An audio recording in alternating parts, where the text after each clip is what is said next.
Hi guys. तो आज हम करने वाले हैं अपना जो मराठी 10th स्टैंडर्ड का जो लास्ट चैप्टर है आपका व्युत्पत्ति कोश, जो कि रैपिड रीडिंग है। तो आज हम वो करने वाले हैं। थोड़ा सा बोरिंग चैप्टर है ये, लेकिन हमारे पास और कोई ऑप्शन भी नहीं है इसको करने के अलावा। सो मैं अपना बेस्ट ट्राई करूँगा आपको ये लेसन समझाने के लिए। सो आई होप आप भी अपना फोकस जो है वो लगाएंगे इस वीडियो देखने में। बाकी हम स्टार्ट करते हैं अभी लेसन। व्युत्पत्ति कोश। व्युत्पत्ति कोश मतलब क्या? एक ऐसी किताब जिसमें हर एक वर्ड का मीनिंग होता है। जैसे एकदम डिटेल में, जैसे जो भी वर्ड हम अपने रोज़ के लैंग्वेज में यूज़ करते हैं वो सब वर्ड्स वगैरह, तो वो वर्ड जो है वो कहाँ से असल में आया है, उसका ओरिजिन क्या है उस वर्ड का, वो सब इस बुक में होता है। ठीक है, तो उसको कहते हैं व्युत्पत्ति कोश। तो स्टार्ट हम इसके इंट्रोडक्शन के साथ करेंगे। बहुत सारे जन इंट्रोडक्शन स्किप कर देते हैं, लेकिन हम वो नहीं करेंगे। हमें इंट्रोडक्शन भी करना है लेसन को समझने के लिए। इयत्ता 9वीमध्ये आपण विश्वकोशाची ओळख करून घेतली। मतलब इयत्ता 9वीं मतलब स्टैंडर्ड 9 में हमने विश्वकोश मतलब क्या? एनसाइक्लोपीडिया। उसके ऊपर आपको एक लेसन था 9th में, आपको याद होगा शायद से। तो वही बताया है कि 9th स्टैंडर्ड में हमने एनसाइक्लोपीडिया को समझ लिया। कोणत्याही शब्दाचे वेगवेगळे संदर्भ विश्वकोशातून मिळू शकतात हे आपण अनुभवले। मतलब किसी भी वर्ड के अलग अलग उसकी मीनिंग हो सकते हैं। ये बात हमको विश्वकोश में से विश्वकोश मतलब एनसाइक्लोपीडिया में से हमको ये बात समझ में आई। शब्द तयार कसे होतात किंवा कसे तयार झाले असावेत याची उत्सुकता आपल्या सर्वांच्या मनात असते। मतलब जो वर्ड जो है, शब्द मतलब क्या? वर्ड, उसका जन्म कैसे हुआ, वो तैयार कैसे हुआ, तो ये सब जानने की हमारे अंदर एक एक्साइटमेंट होती है। उत्सुकता मतलब क्या? एक्साइटमेंट। ठीक है, हम सोचते हैं अरे यार कि ये वर्ड क्या, कहाँ से, मतलब ये वर्ड पैदा कैसे हुआ, हम ऐसा सोचते हैं ना कभी कभी। तो वही बताया है कि वो सब जानने की हम लोग के अंदर एक्साइटमेंट बहुत होती है। शब्दाची व्युत्पत्ती पाहणे ही भाषा समृद्धीच्या दृष्टीने आनंददायी प्रक्रिया आहे। शब्दाची व्युत्पत्ति, शब्द का मीनिंग, व्युत्पत्ति मतलब क्या? शब्द का जो मीनिंग असल में एकदम डिटेल मीनिंग शब्द का, ये जानने की भाषा समृद्धीच्या दृष्टीने। भाषा समृद्धि मतलब अगर हम लोग जो रोज़ के डे टू डे लाइफ में जो वर्ड्स अपन यूज़ कर रहे हैं, अगर अपने को समझ में आया कि ये वर्ड जो है वो कहाँ से आया है, या फिर ये वर्ड कैसे पैदा हुआ, अगर हमको ये सब डिटेल में अगर ये समझ में आया हमें, तो हमें अलग ही एक सेटिस्फैक्शन मिलेगा। ठीक है, तो उस दृष्टि से ये प्रोसेस जो है वो बहुत ही मज़ेदार है। एखाद्या व्यक्तीने आपल्या मुलीचे नाव सई ठेवले। मतलब किसी आदमी ने अपने लड़की का नाम, अपनी जो डॉटर है उसका नाम अगर उसने सई रखा, खास करके मराठी लोगों में होता है ये सई, ऐसा नाम होता है लड़कियों का। सई हा शब्द संस्कृतमध्ये सखी म्हणजे मैत्रीण या शब्दावरून आलेला आहे। मतलब सई ये जो वर्ड है वो संस्कृत में से आया है, जिसका असल में मीनिंग होता है सखी। सखी यानी कि दोस्त, फ्रेंड। ठीक है, म्हणजे मैत्रीण मतलब आगे वही लिखा है, सखी यानी कि दोस्त, फ्रेंड या शब्दावरून आलेला आहे। हे कळल्यावर त्याला किती आनंद होईल। मतलब अगर समझो अगर हमें भी अपने अपने नाम का मीनिंग समझ में आया तो कितना अच्छा लगेगा ना हमें। आपल्या परिचयाच्या शब्दांची व्युत्पत्ती कळाल्यावर जो आनंद मिळतो तो विद्यार्थ्यांनाही मिळावा। मतलब जो अपने परिचय के वर्ड है, मतलब जो अपने रोज़ के वर्ड्स है, अगर हमें उनका मीनिंग समझ में आया, असल में उनका मीनिंग क्या है, उनका ओरिजिन क्या है वगैरह अगर हमें समझ में आया, तो कितना मज़ा आएगा ना विद्यार्थ्यांना ही, मतलब स्टूडेंट्स को भी कितना मज़ा आएगा पढ़ने में। व्युत्पत्ती कोशाची गरज व महत्त्व कळावे व शब्दांची व्युत्पत्ती अभ्यासण्यासाठी सवय लागावी या हेतूने स्थूलवाचन विभागात समावेश असलेला हा पाठ महत्त्वपूर्ण आहे। मतलब व्युत्पत्ति कोश की गरज, मतलब व्युत्पत्ति कोश मतलब ये जो बुक है व्युत्पत्ति कोश, उसकी क्या इम्पोर्टेंस क्या है, वो नेसेसरी क्यों है। वो शब्दांची व्युत्पत्ति अभ्यासाची सवय, मतलब हर एक वर्ड को समझने की आदत, सवय यानी क्या? हैबिट। मतलब ऐसा नहीं हम लोग ने अभी वर्ड्स बोल दिया, कभी ना कभी हमें भी लगता है कि अरे यार ये वर्ड्स सब जो हम बोलते हैं, ये जो लैंग्वेज हम बोलते हैं, वो असल में ये लैंग्वेज आई कहाँ से है, बराबर। तो अगर हमें भी वो हैबिट गिर गई कि मतलब हर एक वर्ड का हमें जो मीनिंग जो है वो ढूंढना है, उसका ओरिजिन ढूंढना है, तो कितना मज़ा आएगा। या हेतु ने स्थूलवाचन विभागात, या हेतु ने मतलब इस रीज़न के वजह से, हेतु मतलब रीज़न, इस रीज़न की वजह से रैपिड रीडिंग का जो आपका सेक्शन है उसमें इस लेसन को ऐड किया गया है। ठीक है। विद्यार्थ्यांना भाषेच्या प्रवाहात येणाऱ्या अनेक शब्दांच्या उच्चारांचे व अर्थांचे मूळ व्युत्पत्ती कोशाच्या अभ्यासातून उलगडतात।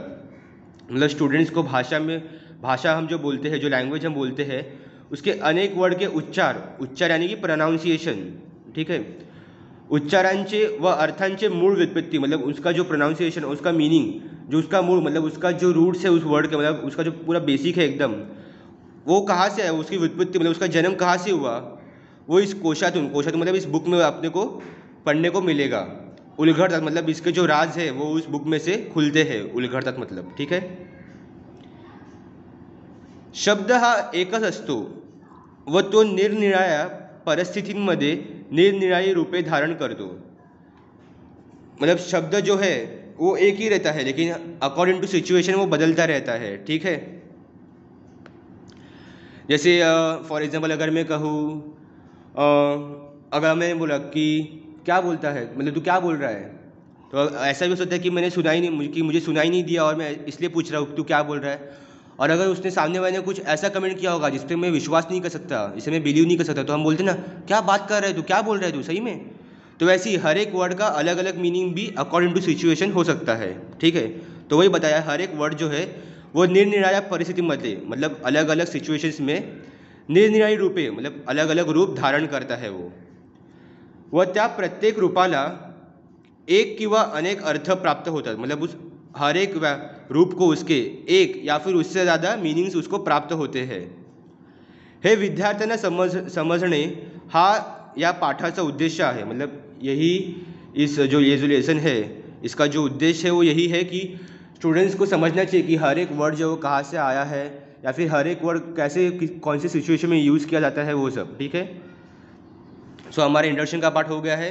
मुझे मालूम है आपको इंट्रोडक्शन में ही थोड़ा सा बोरिंग लगा होगा चैप्टर, लेकिन फिर भी अगर आप आगे देखेंगे, अगर आपको भी थोड़ा सा इंटरेस्ट, आई होप कि आपको भी थोड़ा सा इंटरेस्ट अभी आया होगा कि हाँ यार कि सही में आपको अभी आप भी सोच रहे होंगे कि यार अपन जो वर्ड्स जो डे टू डे लाइफ में जो वर्ड्स अपन बोलते हैं वो असल में वो वर्ड्स आए कहाँ से है।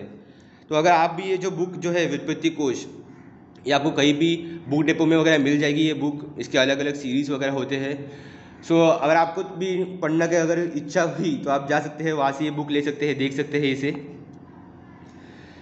सो अब हम लेसन स्टार्ट करते हैं। स्टार्टिंग में यहाँ पे डायलॉग के इसमें लेसन है, ये डायलॉग्स में। तो स्टार्ट करते हैं हम। खाली संवाद वाचा मतलब नीचे दिया हुआ जो डायलॉग है वो पढ़िए, जो कन्वर्सेशन है, संवाद मतलब कन्वर्सेशन पढ़िए। राधा, आई हे काय आहे ग कोपऱ्यात। मतलब राधा जो है वो अपनी माँ से पूछती है कि मम्मी ये कोने में, कोपऱ्यात मतलब ये अपने कोने में, घर के कोने में क्या है ये। आई, अगं ती सतार आहे, ती आजोबांना इनाम म्हणून मिळाली महाराजांकडून, गावाकडे होती ती आज आणली आहे। माँ क्या बोलती है, अरे उसे वो सतार है, आप देख सकते हैं यहाँ पे फ़ोटो में भी, ठीक है, उसका फ़ोटो दिया गया है यहाँ पे उस इंस्ट्रूमेंट का। तो माँ कहती है वो सतार है, वो उसके दादाजी को, आजोबा मतलब उसके दादाजी जो है उसको इनाम मतलब अवार्ड, बख्शिश में मिली थी वो सतार महाराजांकडून। मतलब महाराज जो थे पुराने ज़माने वाले में ना, आपको महाराज वगैरह हुआ करते थे, तो वो कहती है महाराज ने उन्हें, तेरे दादाजी को वो सतार गिफ्ट में दिया था, बख्शिश अवार्ड दिया था।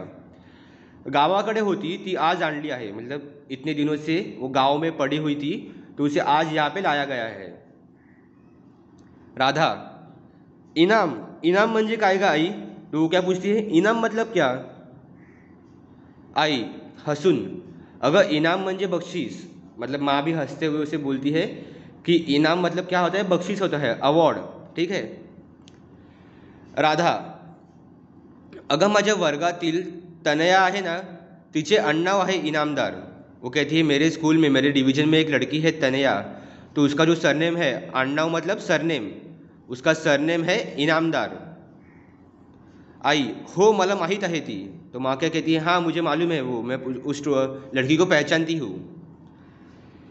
राधा, इनाम म्हणजे बक्षीस, मग इनामदार म्हणजे, आई कसा झाला असेल ग हा शब्द तयार?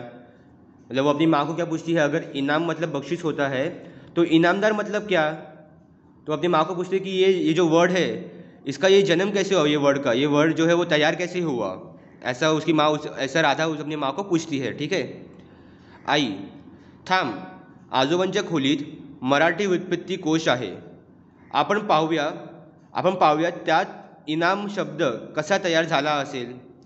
त्याची व्युत्पत्ति आपल्याला त्यात सापडेल. मतलब वो क्या बोलती है, उसकी माँ क्या कहती है कि अपने जो दादाजी है उनके रूम में व्युत्पत्ति कोश है, ठीक है।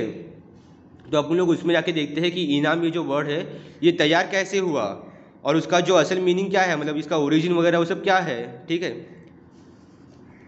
जहाँ पे आप देख सकते हैं पिंक बॉक्स में उसका मीनिंग वगैरह यहाँ पे दिया गया है। इनाम मतलब कायमची देणगी, ठीक है। इनाम मतलब क्या? कायमची देणगी। कायमची देणगी मतलब क्या? हमेशा के लिए दी हुई चीज़।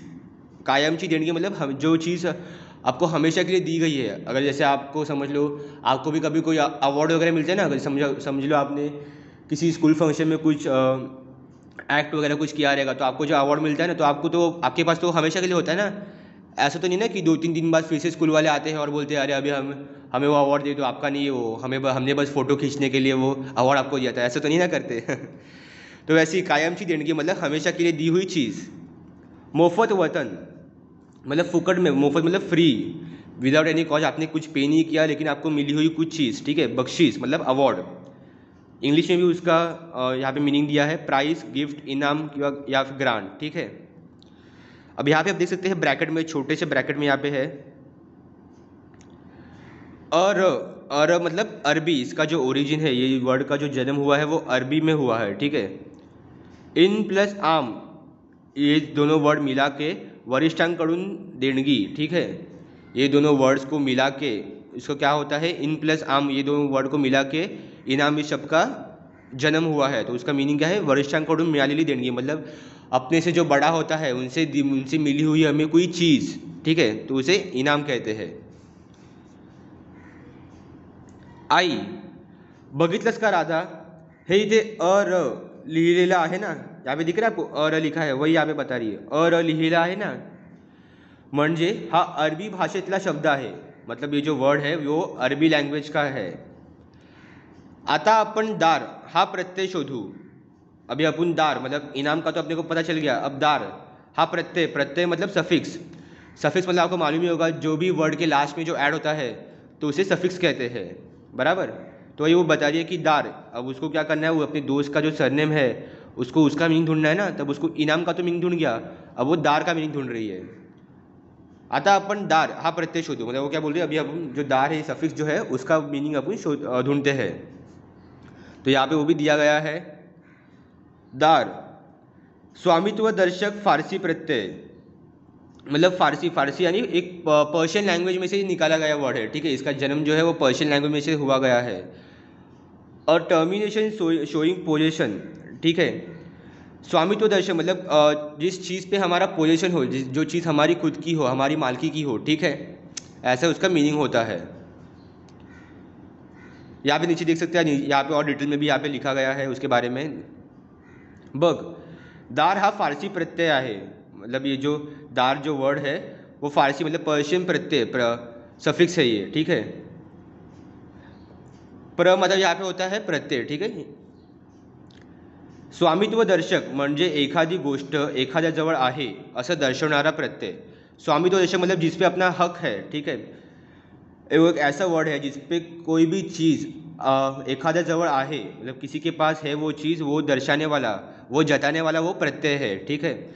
इथे इनामदार म्हणजे ज्याच्याजवळ इनाम आहे तो, मतलब जिसके पास इनाम है उसे इनामदार कहते हैं, असा अर्थ होतो। आणि दार म्हणजे एखादी गोष्ट धारण करणारा ऐसा पण अर्थ घेता येईल। और दार मतलब कोई किसी चीज़ की पोजीशन लेने वाला, ऐसा भी उसका मीनिंग, अर्थ मतलब मीनिंग हो सकता है। जवाबदार हा शब्द तुला माहीत आहे ना, ऐसे देखते ना हमने सुना रहेगा जवाबदार, यहाँ पे भी देखिए ना, दार जो है वो सफिक्स है। तो आई जो है वो राधा से पूछती है जवाबदार हा शब्द तुला माहीत आहे ना, तो जबाबदारी धारण करतो किंवा घेतो. मतलब हम जबाबदार किसे बोलते हैं हम कि ये जबाबदार व्यक्ति है जो कि किसी भी चीज़ की जबाबदारी लेता है. बराबर. ज्याच्याकडे जबाबदारी असते तो जबाबदार, जिसके ऊपर भी रिस्पॉन्सिबिलिटी दी गई होती है वो उसके लिए जिम्मेदार होता है.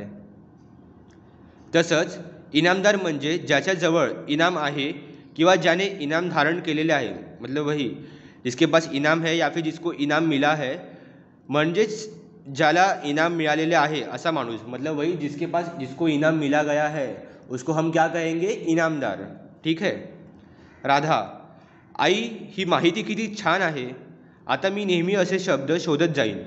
राधा क्या बोलती है, अरे वाह ये सब इन्फॉर्मेशन जो है वो कितनी मज़ेदार है, आज से मैं जो भी वर्ड्स में मुझे डाउट लगेगा वो ऐसी वो ढूंढती रहेगी इस व्युत्पत्ती कोश में. ठीक है.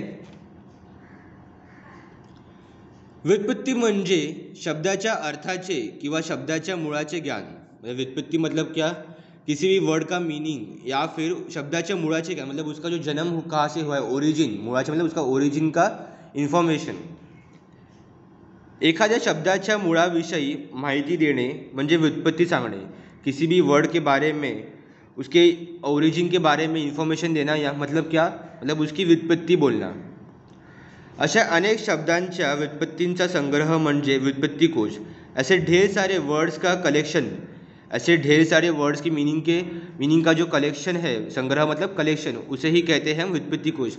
मतलब ऐसी बुक जिसमें हर कोई वर्ड का मीनिंग का उसके ओरिजिन का जो कलेक्शन होता है उसे कहते हैं व्युत्पत्ती कोश. भाषेत अनेक कारणांनी बदल होत जातात. मतलब लैंग्वेज में कई सारे रीजन्स की वजह से बदल होते रहते हैं, चेंजेस होते रहते हैं.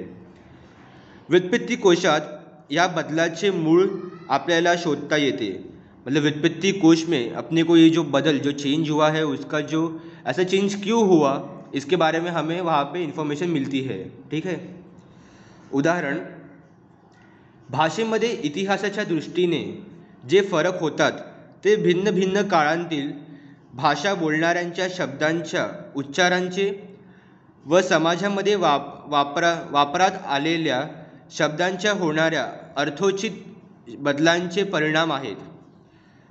मतलब उदाहरण, मतलब एग्जाम्पल, भाषेमध्ये इतिहासाच्या दृष्टीने मतलब लैंग्वेज में हिस्ट्री के नज़रिए से अगर हम देखेंगे तो आप देख सकते हैं पुराने ज़माने में अलग एक्सेंट या फिर लैंग्वेज यूज़ हुआ करती थी. बराबर. लेकिन आज का जो हमारा जनरेशन है वो हम अलग किस्म का लैंग्वेज यूज़ करते हैं. जैसे पहले अगर देखा रहेंगे तो आपने शुद्ध हिंदी बोला करते थे, लेकिन आजकल मुझे तो कोई लगता नहीं कि कोई शुद्ध हिंदी बोलता है. हम सब क्या बोलते हैं, टपोरी हिंदी बोलते हैं. बराबर.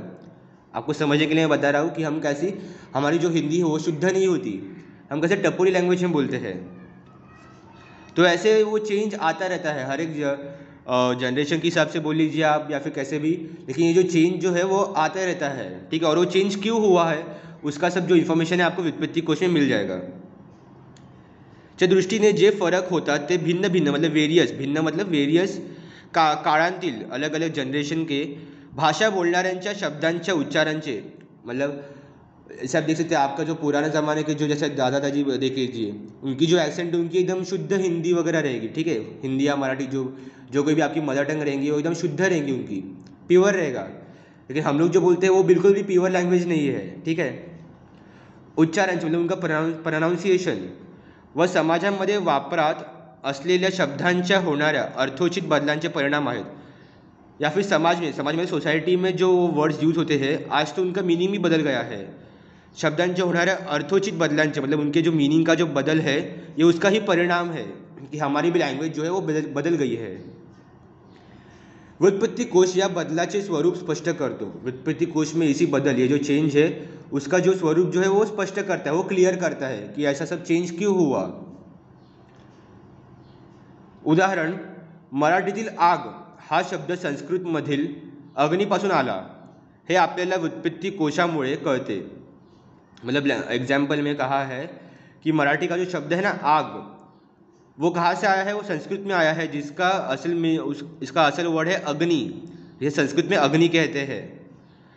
हे आपल्याला व्युत्पत्ति कोशामुळे कळते. ये अपने को व्युत्पत्ति कोश की वजह से अपने को मालूम पड़ा. भाषेत बदल होण्यामागे बऱ्याचदा सुलभीकरणाची म्हणजे सोपे करण्याची प्रवृत्ती असते. मतलब भाषा में बदल क्यों होता है, क्योंकि उस लैंग्वेज को ईजी सुलभीकरणाची मतलब ईजी करने की ज़रूरत होती है। बऱ्याचदा मतलब बहुत सारे टाइम उस लैंग्वेज को ईजी करने की नीड होती है, म्हणजे सोपे करण्याची प्रवृत्ति, मतलब उसका जो रीज़न क्या होता है लैंग्वेज में चेंज करने की, उसको और ईजी किया जाए, ठीक है, ऐसा उसकी प्रवृत्ति, मतलब ऐसा उसका रीज़न होता है, मेन रीज़न। उदाहरण, अग्नीपासून आग हा शब्द तयार होण्यापूर्वी प्राकृतीमध्ये अग्गी हा शब्द तयार झाला। हा उच्चार सोपा होत होत मराठी, हिंदी यांसारख्या आधुनिक भाषांत त्यापासून आग हा शब्द तयार झाला। मतलब एग्जाम्पल में अग्निपासून आग हा शब्द तयार झाला, मतलब अग्नि ये वर्ड से कौन सा शब्द तैयार हुआ, आग, ठीक है, तैयार होण्यापूर्वी, लेकिन ये लेकिन अग्नि पे से भी आग तैयार होने के पहले प्राकृतीमध्ये अग्गी, देख सकते हैं यहाँ पे अग्गी है, यहाँ पे अग्नि नहीं है, अग्गी हा शब्द तैयार झाला। मतलब अग्नि के पहले भी और एक शब्द था जिसको हम अग्गी कहते थे, मीनिंग सेम ही था, ठीक है। हा उच्चार मतलब हा प्रोनाउंसिएशन सोपा होत नव्हता, लेकिन ये प्रोनाउंस करने के लिए इतना इजी नहीं था। हा उच्चार सोपा होत होत मराठी, लेकिन ये जो उच्चार है, ये जो प्रोनाउंसिएशन है, वो उसको और इजी करते करते मराठी, हिंदी यांसारख्या आधुनिक भाषा मतलब और सारे लैंग्वेजेस में आग हा शब्द तयार झाला, ठीक है। मतलब इसी प्रोनाउंसिएशन को इजी करते करते ये जो अग्गी जो वर्ड है, अग्गी का अग्नि हो गया और फिर उसका भी आग हो गया, ठीक है, ऐसा बता रहे हैं।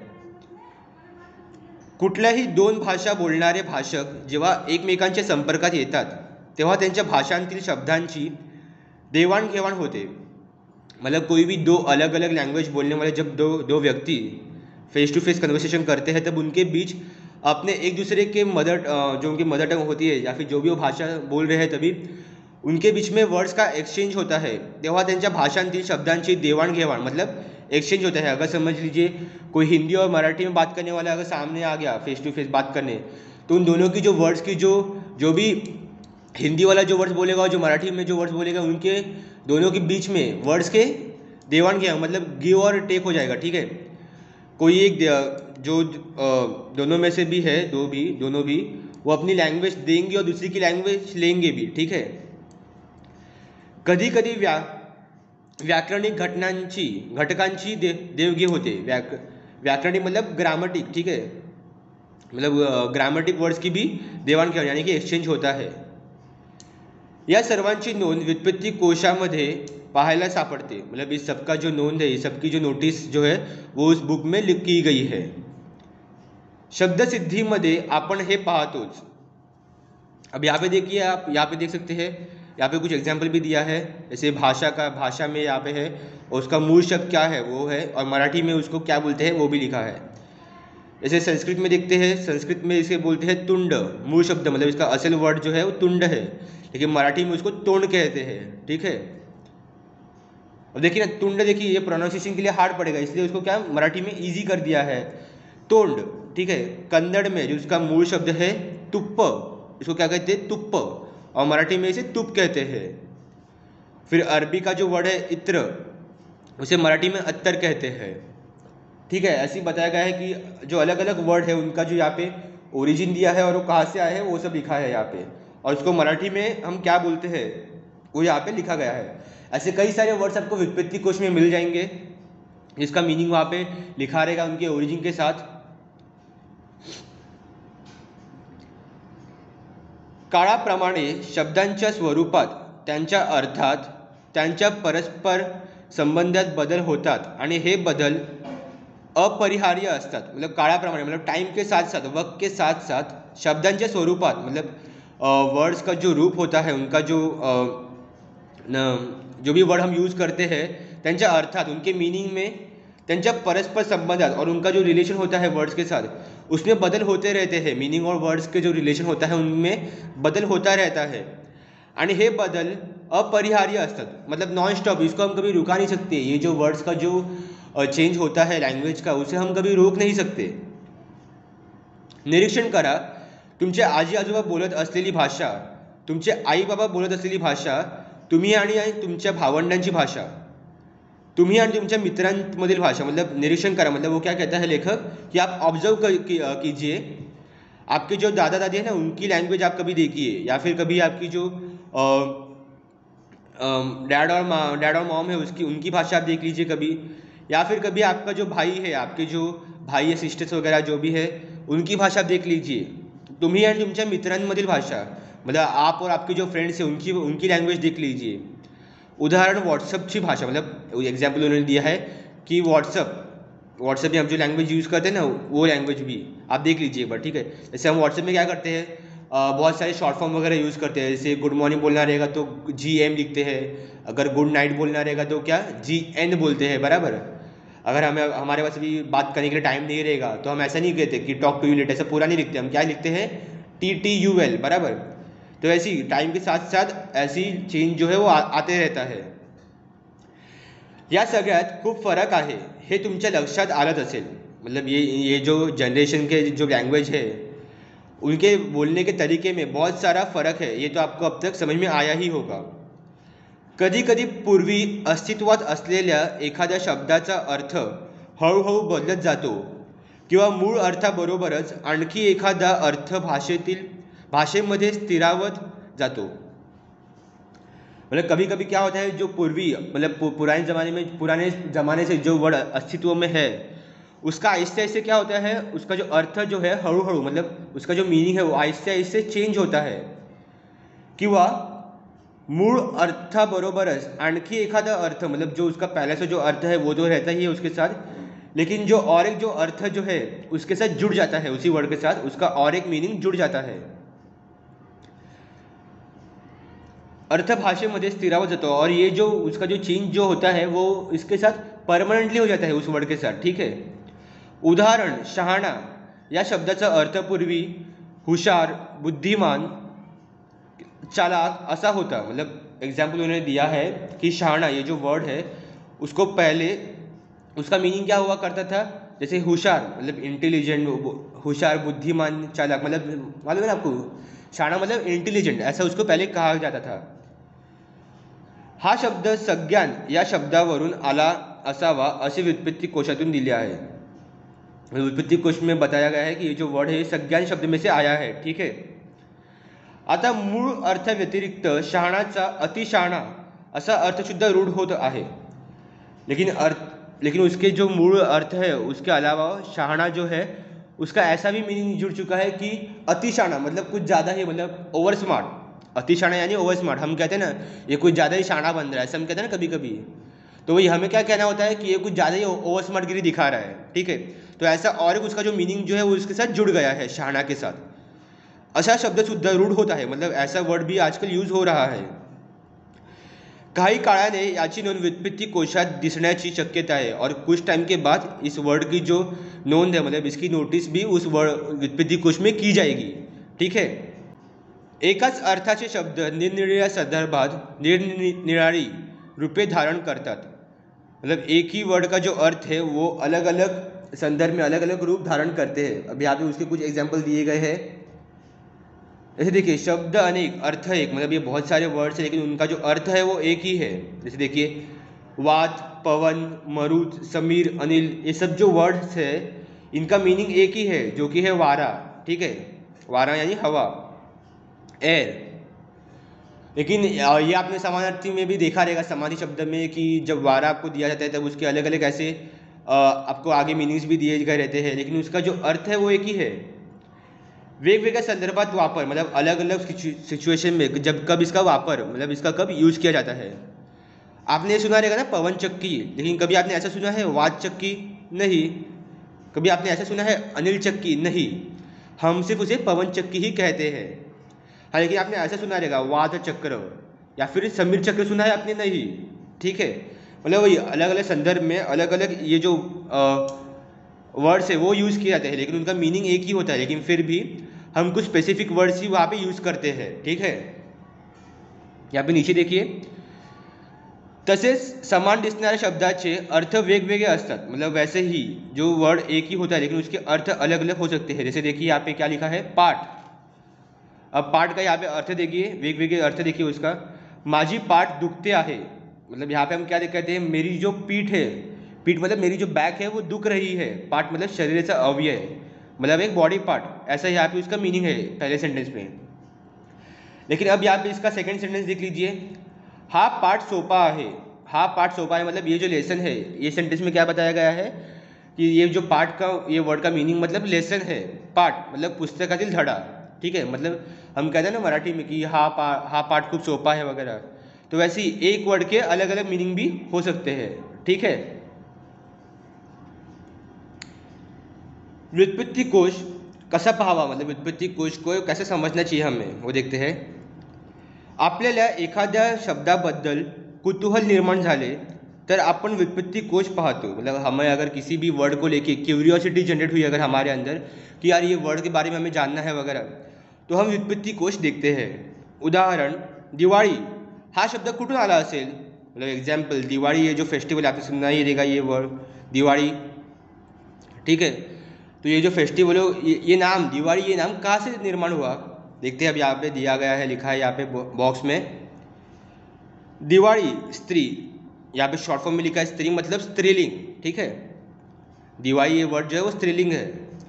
दिव्यांची रांग एक सण, मतलब क्या, दिव्यांची रांग मतलब जो पंक्ति होती है ना, पंक्ति, उनकी एक लाइन या फिर एक क्षण मतलब एक फेस्टिवल है। दिव्यांश संबंधी मतलब एक ऐसा फेस्टिवल जिसके साथ ये लाइट से रिलेटेड हो, हम कहते हैं ना फेस्टिवल ऑफ लाइट्स वगैरह दिवाली को, वैसे ही इंग्लिश में भी यहाँ पे उसका मीनिंग है a row of lights, hence a Hindu festival with nocturnal illuminations, ठीक है। ये उसका इंग्लिश का जो मीनिंग है यहाँ पे। अब यहाँ पे देखिए अलग अलग लैंग्वेजेस में इसको क्या क्या कहते हैं, ये भी यहाँ पे लिखा है। ये स्टार्टिंग में जो उसका शॉर्ट फॉर्म लिखा गया है यहाँ पे इसका मतलब संस्कृत, ठीक है।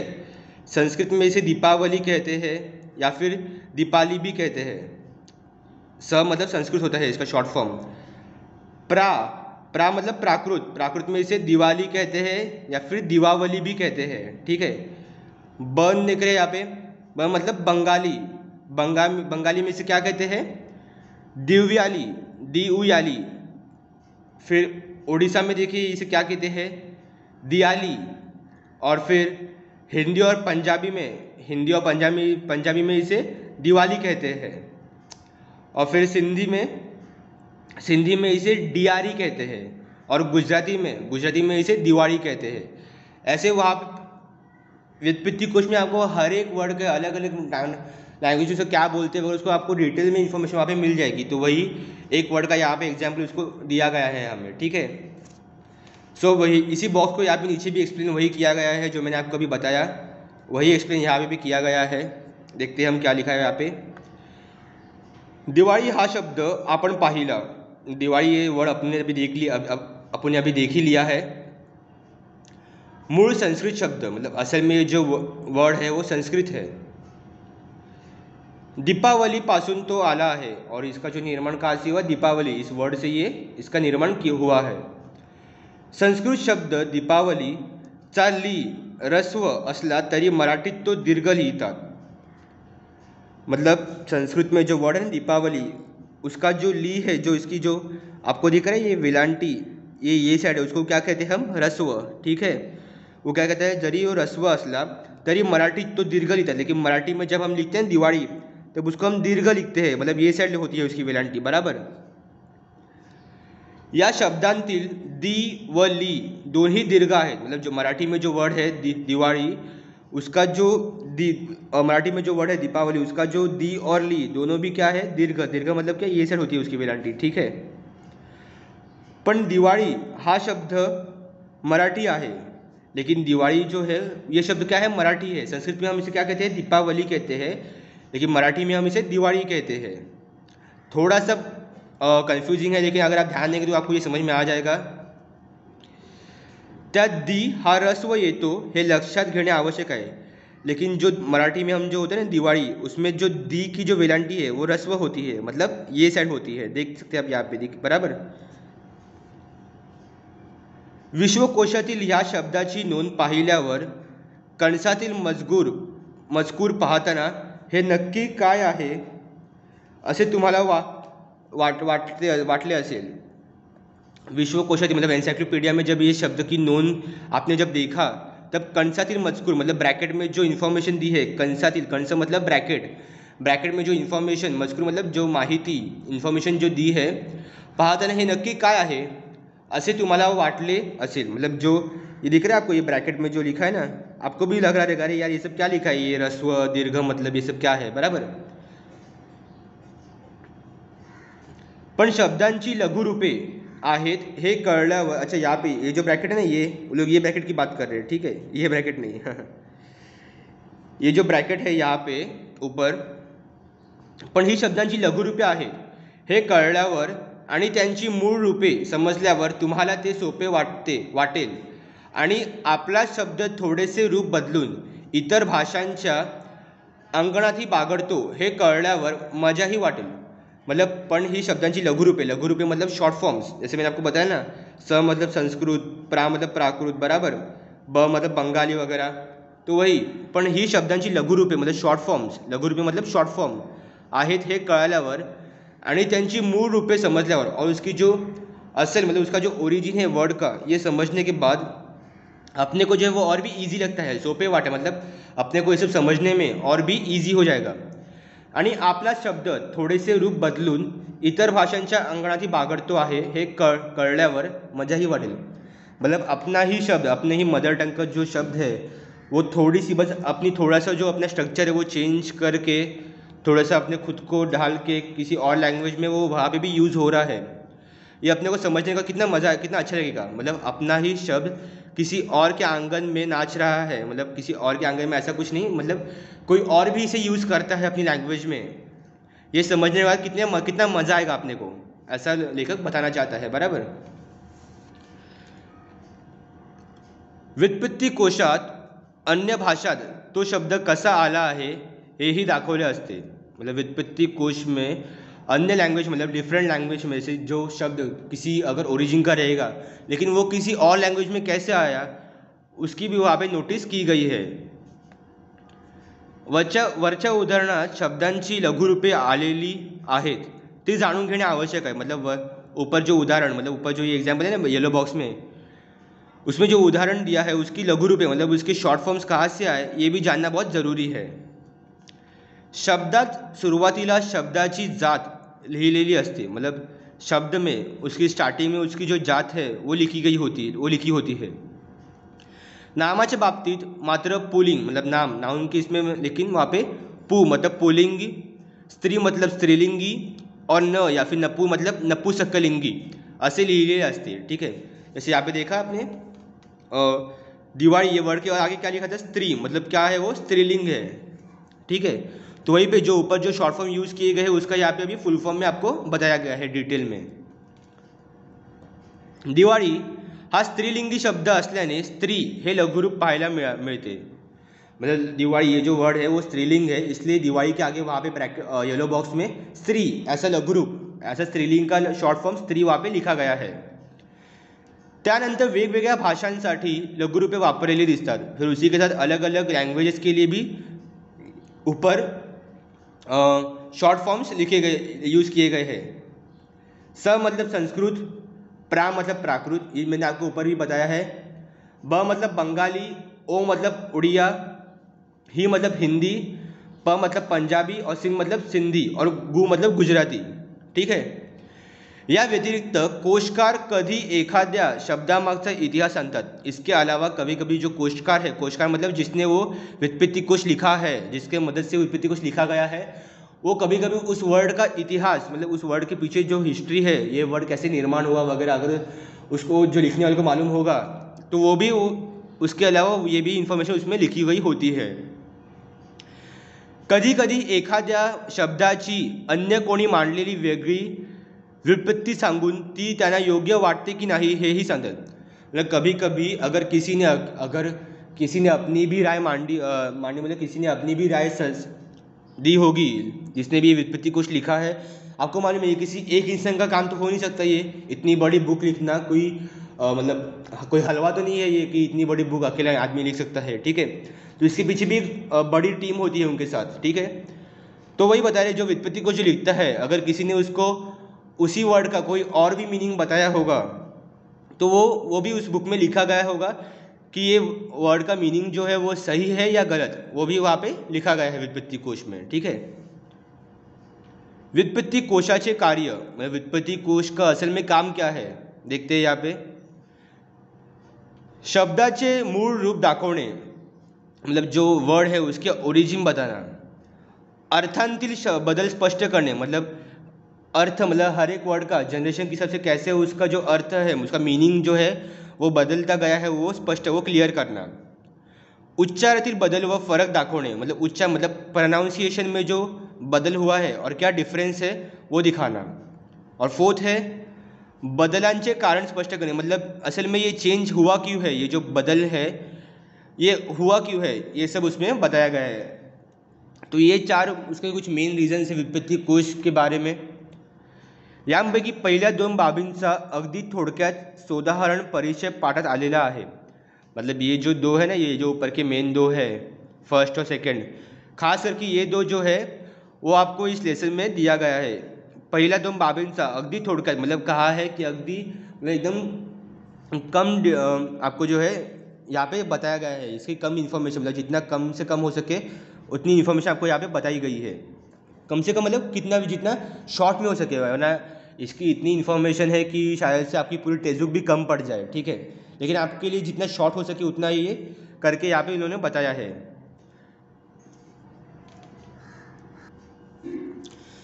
लक्षात ठेवा, यानी कि ध्यान रखिए, 1938 साली मुंबई येथे अखिल भारतीय मराठी साहित्य संमेलन भरले होते। मतलब 1938 में मुंबई में अखिल भारतीय मराठी साहित्य सम्मेलन, उनकी जो मीटिंग है वो यहाँ पे स्थापित हुई थी, ठीक है, 1938 में। स्वातंत्र्यवीर सावरकर ह्या संमेलनाचे अध्यक्ष होते। स्वातंत्र्यवीर जो सावरकर जी है वो इस सम्मेलन के, उस मीटिंग के अध्यक्ष थे। व्युत्पत्ति कोश रचनेचे कार्य हाती घ्यावे असा ठराव ह्या संमेलनात मंजूर करण्यात आला। मतलब व्युत्पत्ति कोश की रचना, मतलब व्युत्पत्ति कोश तैयार करना चाहिए, ऐसा वहाँ पे उस मीटिंग में ठान लिया गया कि हाँ, कि उसको मतलब उस चीज़ को मंजूरी मिल गई कि हाँ हमें व्युत्पत्ति कोश एक बनाना चाहिए।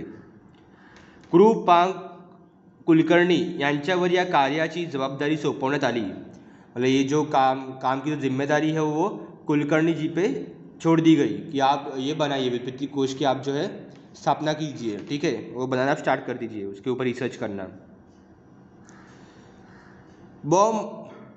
मुकुंदराव जयकर यांच्या आर्थिक सहकार्यामुळे व श्री दाजीसाहेब तुळजापूरकर यांनी पुरस्कृत केल्यामुळे व्युत्पत्ति कोश निर्मितीस भरीव मदत झाली।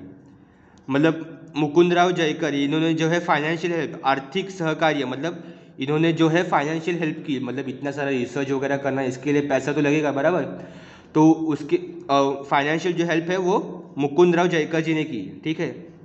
व श्री दाजीसाहेब तुळजापूरकर यांनी पुरस्कृत केल्यामुळे व्युत्पत्ति कोश निर्मितीस भरीव मदत झाली। मतलब पब्लिकेशन का वगैरह जो भी होगा ना, वो सब करने के लिए दाजी साहेब तुळजापूरकर इन्होंने हेल्प की, ठीक है, उसको पब्लिश करने में वगैरह, उसके ऊपर रिसर्च करने में इन्होंने बहुत सारी फाइनेंशियल हेल्प की। किसने?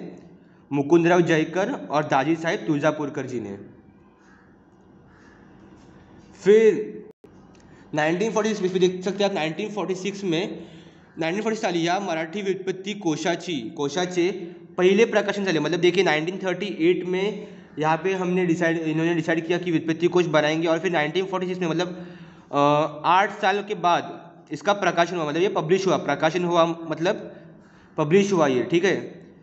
यानंतर ही व्युत्पत्ति कोशाच्या आवृत्त्या निघाल्या आहेत, विद्यार्थ्यांनी त्या जरूर पाहाव्यात। मतलब इसके बाद भी व्युत्पत्ति कोश के आवृत्तियाँ, मतलब अलग अलग सीरीज उसके पब्लिश हुए हैं, विद्यार्थ्यांनी त्या जरूर पाहाव्यात, मतलब स्टूडेंट्स ने वो जरूर जाके देखना चाहिए, ठीक है। इसके आप कोई भी बुक डिपो, मैंने आपको पहले भी बताया था, किसी भी बुक डिपो में, स्टेशनरी में आप जाइए बुक के, वहाँ पे आपको ये इजीली मिल जाएगी, ठीक है। ताकास तूर लागू न देणे हा वाक्प्रचार कसा आला असावा हे आपण समजून घेऊयात। वाक्प्रचार मतलब ये एक बोलते ना कहावत, ठीक है, अलग अलग कहावत हम बोलते ना, ऐसे नाच न जाने अंगन टेढ़ा वगैरह, वैसे वैसे। तो ये मराठी की एक कहावत है, ये ताकास तूर लागू न देणे, ठीक है, तो उसके ऊपर बता रहे हैं हा वाक्प्रचार कसा आला असावा हे आपण समजून घेऊया। मतलब ये जो वाक्प्रचार है वो कहाँ से आया, इसका निर्माण कहाँ से हुआ, ये हम समझ के लेते हैं। अब नीचे यहाँ पे उसका जो पूरा लिखा गया है कि ये कहाँ से आया वगैरह देखते हैं हम। थोड़ा सा ये भी थोड़ा कंफ्यूजिंग है, सो मैं आपको रिक्वेस्ट करूँगा कि प्लीज़ आप थोड़ा फोकस कीजिए इस पर। शाळेत नाटक बसवले जाणार होते, नाटकात काम करणाऱ्यांमध्ये शरदची निवड झाली होती। मतलब स्कूल में नाटक होने वाला था और नाटक में काम करने के लिए शरद इसकी जो है निवड मतलब उसको सिलेक्ट किया गया था। निवड झाली मतलब उसको सिलेक्ट हुआ था शरद। मित्र त्याच्याकडून ही बातमी काढून घेण्यासाठी खूप प्रयत्न करत होते। मतलब उसके जो दोस्त थे, शरद के जो दोस्त थे, वो शरद से ये इन्फॉर्मेशन निकालने के लिए बहुत प्रयत्न मतलब बहुत ट्राई कर रहे थे। पण शरदने ताकास तूर लागू दिली नहीं। लेकिन शरद ने भी ताकास तूर लागू दिली नहीं। मतलब उसने क्या किया, वो प्रोवर्ब यूज़ किया। अब देखते हैं हम ये प्रोवर्ब का असल मीनिंग क्या है, वो आज नीचे दिया ही गया है अपने को। अशा प्रकारचे प्रसंग आपल्यावरही अनेकदा येत असतात। ताकास तूर लागू देने मतलब क्या, इस कान की खबर उस कान तक ना पहुंचाना। ठीक है, मतलब हमें भी हमारा कोई दोस्त बोलता है देख मैं सिर्फ तुझे बता रहा हुआ, तो किसी और को जाके बोल मत। लेकिन हम ज़्यादा करके तो हम उसकी बात सुनते नहीं, हमारे पेट में भी कुछ रहता नहीं है, बराबर। हम क्या करते हैं, हम भी अपने किसी दोस्त को जाके बता ही देते हैं, और फिर उससे भी हम क्या कहते हैं, देख तू किसी को बोल मत। फिर आपका दोस्त क्या करता है, वो भी किसी अपने एक दोस्त को जाके बोलता है, और फिर उससे क्या कहता है, देख तू किसी को बोल मत। और ऐसे करते करते पूरे गाँव को बात समझ में आ जाती है। लेकिन शरद वैसा नहीं था, शरद ने किसी को भी उस बात की कानों कान खबर होने नहीं दी। मतलब ताकस तू लागू देने मतलब क्या, हिंदी में अगर मैं कहूँगा तो इसका मीनिंग है किसी को भी कानों कान खबर ना होना। ठीक है, मतलब यहाँ की बात वहाँ ना करना। अशा प्रकारचे प्रसंग आपल्यावरही अनेकदा येत असतात। मतलब ऐसे टाइप के इंसिडेंट अपने साथ भी बहुत बार होते हैं। आपणही आपल्या मनात काय आहे हे लोकांना अजिबात कळू देत नाही। मतलब अपन लोग भी जो अपने मन में जो है, जो भी अपने प्रॉब्लम्स वगैरह जो भी है, वो अपन क्या करते हैं, किसी को भी कानों कान खबर उसकी नहीं पहुंचाते हैं, बराबर। लोकांनी विचारलेल्या प्रश्नांना आपण अशी काही उत्तरे देत राहतो की त्यांना काही कळूच नाही। मतलब अगर समझो कि किसी ने आपको कोई क्वेश्चन पूछा और अगर आपको वो उसको आंसर नहीं करना है, तो आप क्या करते हैं, आप कैसे भी उसको टेढ़ा मेढ़ा घुमा के आप उसको आंसर देते हैं ताकि उसको कुछ समझ में ही ना आए। लोग ही मग म्हणतात, अरे हा अगदी ताकास तूर लागू देत नाही की। मतलब फिर लोग भी क्या कहते हैं, अरे यार ये तो कुछ अपनी बात जो है वो बता ही नहीं रहा है। ठीक है, अब हम असल में देखते हैं इस प्रोवर्ब का असल में मीनिंग क्या है, वो यहाँ पे नीचे दिया गया है, देखते हैं अब। आता ताकास तूर लागू न देणे या वाक्प्रचाराचा अर्थ आपल्याला कळला आहे। मतलब अब तक जब आपने ये एग्जाम्पल जो पढ़ा ऊपर, उससे आपको पता तो चल ही गया होगा कि इसका मीनिंग क्या है, बराबर। कोशाती याचा अर्थ एखाद्या गोष्टीचा दुसऱ्यास बिल्कुल थांग लागू न देणे। मतलब कोश में भी इसका अर्थ क्या है कि किसी भी एक चीज़ के बारे में दूसरे को बिल्कुल भी थांग मतलब कोई भी हिंट ना समझा, उसको कोई भी बात समझ में ही ना आए। ठीक है, ऐसा लिखा है कोश में। टाळाटाळी करून स्वतःच्या मनातील विचार दुसऱ्यास न समजू देणे। मतलब टाल के वो अपना जो विचार है, खुद के मन में जो विचार है वो दूसरे को समझ में ना आए, ऐसा इसका मीनिंग कोश में लिखा गया है। अशाच प्रकारचा है, इसी टाइप का है। पण ताकास तूर लागणे म्हणजे काय, लेकिन ताक को तूर लगना मतलब क्या। ताक म्हणजे काय, मतलब ताक मतलब क्या, अपन पीतो ते ताक मतलब हिंदी मराठी में जो ताक है ना, उसको हिंदी में हम छाछ कहते हैं, छाछ। तो वह यही बताया कि ताक मतलब क्या, हम जो पीते हैं वो छाछ। आणि तूर म्हणजे तरी क्या, और तूर मतलब क्या, आपल्या मराठी लोकांच्या जेवणात ज्या तुरीच्या डाळीचं वरण असतं ते तूर नावाचं धान्य की काय। मतलब मराठी जो लोग होते ना, उनके खाने में एक होती है दाल, होती है तूर की दाल। ठीक है, तो क्या बता रहे कि ये वो तो धान्य नहीं ना, मतलब ये वो तो नहीं ना कि जो अपन खाने में यूज़ करते हैं दाल में, तूर की दाल। ताकाचा अन्न तुरीचा संबंध तरी काय, तरी कुठे। तो वो क्या कह रहे हैं कि ताक और तूर की दाल का संबंध, रिलेशन ही क्या है। येथील शब्द ताक असा नसून ताका असा आहे। मतलब क्या बता रहे हैं कि ये जो वर्ड जो यूज़ किया गया है ताकास तूर न लाने, वहाँ पे ताक नहीं है, वहाँ पे क्या है, ताका है। ठीक है, इथील शब्द ताक असा नसून ताका आहे आणि ताका म्हणजे तागा. ताका मतलब क्या, उसका मीनिंग है तागा. तागाचा अर्थ मराठी व्युत्पत्ति कोशामध्ये कृपा कुलकर्णी यानी, मतलब तागा का जो मीनिंग है वो मराठी व्युत्पत्ति कोश में कुलकर्णी जी ने लिखा है कि नव्या अखंड कपड्याचा गठ्ठा, मतलब नया एकदम न्यू ब्रैंड न्यू कपड़े का गठ्ठा, एकदम बहुत बड़ा क्लॉथ, ठीक है, उसका गठ्ठा. किंवा विणकराच्या मागावरली संबंध न फाड़लेले कपड्याचे ठाण असा दिलेला आहे. या फिर क्या, विणकर मतलब कि जो कपड़े काम करता है ना, टेलर जो भी कपड़े का काम करता है, उसके मागावरली संबंध मतलब पूरा का पूरा एकदम बड़ा कपड़ा जिसको कभी भी संबंध मतलब पूरा कंप्लीट, ठीक है, न फाड़लेला कपड्याचा ठाण असा दिलेला आहे. मतलब जो एकदम पूरा कंप्लीट है उसको, जिसको कभी भी कैची वगैरह या फिर कभी भी उसको फाड़ा या फिर उसको होल वगैरह कुछ भी नहीं है, ठीक है, ऐसा. महाराष्ट्र शब्दकोशाच्या 4थ्या विभागात देखील असा अर्थ दिलेला आहे. मतलब महाराष्ट्र जो विश्वकोश है, महाराष्ट्र शब्दकोश, सॉरी विश्वकोश नहीं, शब्दकोश जो है महाराष्ट्र शब्दकोश, उसके 4थे विभाग में, उसके 4th सेक्शन में भी इसका सेम टू सेम मीनिंग बताया गया है. ठीक है, कि तागा मतलब क्या, एक बहुत बड़ा कपड़ा जिसको कभी भी काटा या फिर सिलाई नहीं की गई हो या फिर जिसमें कोई भी होल नहीं हो, जो कि पूरा का पूरा हो. ठीक है. ताकागा मागावरील संबंध